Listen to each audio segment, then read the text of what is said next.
అనుకోండి, అంతకుముందు తీసిన 3 సినిమాల్లో మంచి డబ్బులే వచ్చినాయి. అండ్ ఆ డబ్బు ఎక్కడికి తీసుకెళ్ళి ఇవ్వట్లేదు, తీసుకొచ్చి మళ్ళీ నాకే ఇస్తున్నాడు, మన వాళ్ళకి ఇస్తున్నాడు, నటినట్లకి ఇస్తున్నాడు.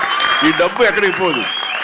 అంటే భగత్ సింగ్ కేసరి సినిమా చేశాడు, లాభించేసాడు, ఇంకా మనకు లాభం లేదు అని వేరే గ్రూపు వేరే కాంపౌండ్ అనుకుంటే, నాకు అతను ఇచ్చిన అడ్వాన్స్ ఎక్కడి నుంచి వస్తుందండి? అతను ఇచ్చిందే కదా. అది రావాలంటే అతను మంచి భవిష్యత్తు కోరుకోవాలి, అతను గుడ్ విషెస్ తెలియచేయాలి. అందుకని ఇండస్ట్రీలో ప్రతి ఒక్కళ్ళు ఒకళ్ళనొకళ్ళు అవినాభావ సంబంధంతో ఒక కుటుంబ సభ్యుల్లాగా ఉన్న రోజున ప్రతి వాళ్ళు గొప్పగా చెప్పుకుంటారు, ఆనందంగా ఉంటుంది.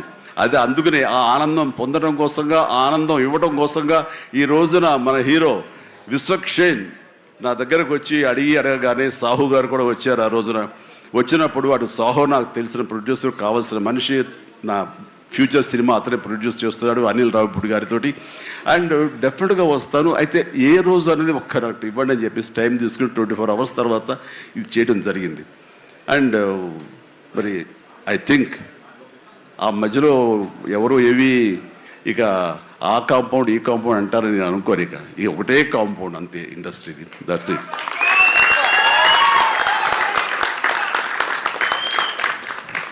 ఇక ఈ సినిమా ట్రైలర్ చూసిన తర్వాత నాకు ఎక్కడో మనం ఉండే పెద్దరికాంతో మనం సంసారపక్షంగా ఉంటున్నాం, మన కుటుంబం అని, కానీ ఎక్కడో అన్నగారిపోయినటువంటి ఉంటే సరే అది ఆ కోరికలు గబుక్కుని పెళ్ళు బుక్కింది. ఆఫ్టర్ ట్రయల్ మనిషి కొంచెం మోటుగా ఉన్నాడు, ప్రౌఢలాగా అనిపిస్తున్నాడు, కానీ గ్లామర్ తగ్గలేదు, కసుక్కని అనిపిస్తున్నాడు. ఈ అమ్మ అసలు అది విశ్వక్షేణ్ కాకుండా నిజంగా ఆడపిల్ల అయి ఉంటే ఎక్కడో గుండె జారి కొంచెం గల్లంతయ్యేదేమో అనిపించింది ఆ మురుగు నాకు. అంత గ్లామర్గా ఉన్నాడు. నేను చేశాను ఆ సినిమాలో, తర్వాత నరేష్ చేశాడు, అలాగే రాజేంద్ర ప్రసాద్ గారు ఇంకో సినిమాలో చేశారు. ఇవన్నీ కూడా బాగా ఆడినాయి. ఇందాక ఆయన చెప్పినట్టుగా, మన అనిల్ రావిపూడి గారు చెప్పినట్టుగా అన్నీ కూడా మంచి హిట్స్ అయినాయి. ఈ సినిమా కూడా ఖచ్చితంగా హిట్ అవుతుంది. అది హిట్ అవ్వాలని కోరుకుంటున్నాను. హిట్ గ్యారంటీ ఈ సినిమాని.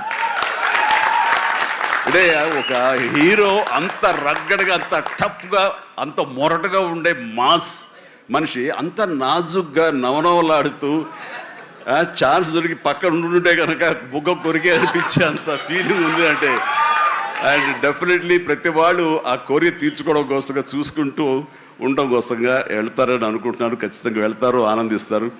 అండ్ విశ్వక్షేణ్ అటు మాస్గా చేశాడు, ఇటు క్లాస్గా అమ్మాయిగా రాణించేలా బాగా చేశాడు. అండ్ కథాంశంలో రామ్ నారాయణ డైరెక్టర్ చాలా ఎంటర్టైన్మెంట్ తోటి కామెడీగా ఉండేలాగా మొత్తం చాలా బాగా చేశాడని సాహు వాళ్ళు చెప్తుంటే కనుక ఎక్సలెంట్.